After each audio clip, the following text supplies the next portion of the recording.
Hi everyone. I've missed you.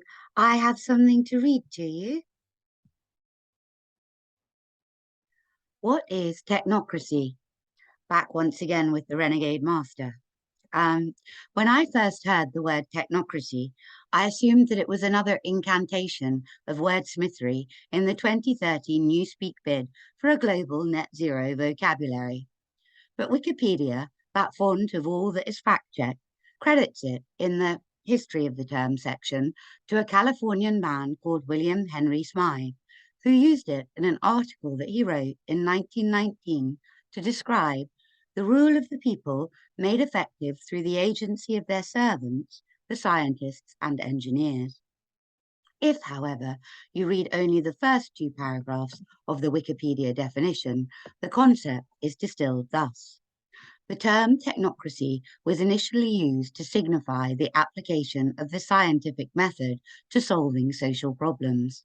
So, technocracy means trust the science, which I think you will agree is a far more entertaining definition than we originally gave the word credit for.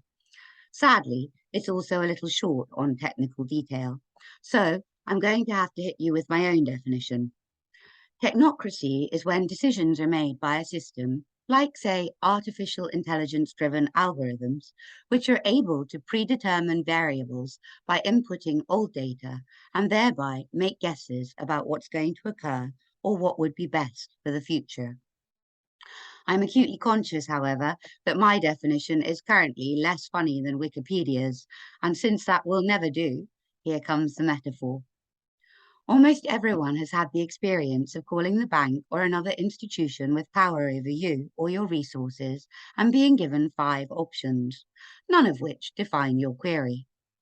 Call centers have been gathering data on people for decades, and they've used this old data to predetermine what questions you're most likely to ask when calling. And if you can't squeeze your query into one of their subsets, and all of their subsets have automated follow through, then good luck getting through to a human, because they've all been made redundant, and the few that still remain are lost in the echoing maze of empty desks and elevators, where their friends and colleagues gave up the best years of their lives harvesting the data to feed the AI, which ate them alive. So, in short, technocracy is a call centre, and that is what's wrong with it. And at the risk of kicking the backside out of the call centre metaphor, although as a wholesale way of making decisions, I can think of few systems that deserve the backside kicked out of them more, call centres are a personification of another decision-making principle that is attempting to not so surreptitiously take over the world, in the sense that the justification given for automating the process of handling incoming calls to any given institution has always been that it will make transacting quicker and more efficient for the greater number of people. And there we have communitarianism, where the needs of the individual are sacrificed to the perceived needs of the greater good.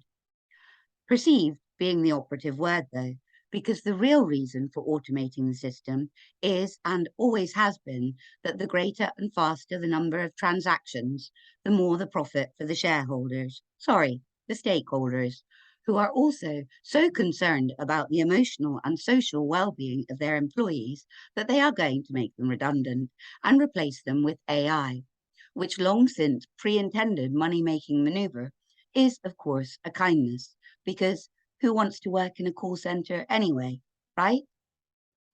Technocracy and communitarianism, the gifts that just keep on giving, will also allow for the people who have money to gamble that money on predicted outcomes.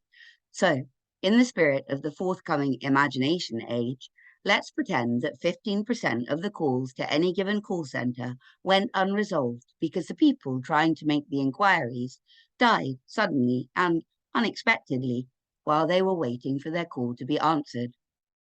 And all of the data from the phone calls, how long people held on, what buttons they pressed, and what they said while they were waiting, was, of course, recorded, right up to the ambulance men coming in and diagnosing a heart attack or stroke of mystery and totally unexplained causes. Imagine now that there are 20 main shareholders, and most of them bet that no one will die while they're waiting to be processed. because the mainstream media isn't reporting it, so it can't be happening. But a small handful of savvy money-hoarding maniacs, who are also shareholders on the board of, say, a nameless pharmaceutical company, take a reckless gamble on this totally unpredictable eventuality, and poof, as if by magic, the stuff of imagination, they are suddenly even more rich than they were before. So, although the term technocracy was coined over 100 years ago, when it was possible to conceptualize a world where everything, literally everything, was given a quantifiable value, and decisions were made on the back of mathematical equations which sought to apportion people their respective fair shares of oil and oxygen, they didn't, at the time, have the systematic capacity to make their vision of utocracy happen.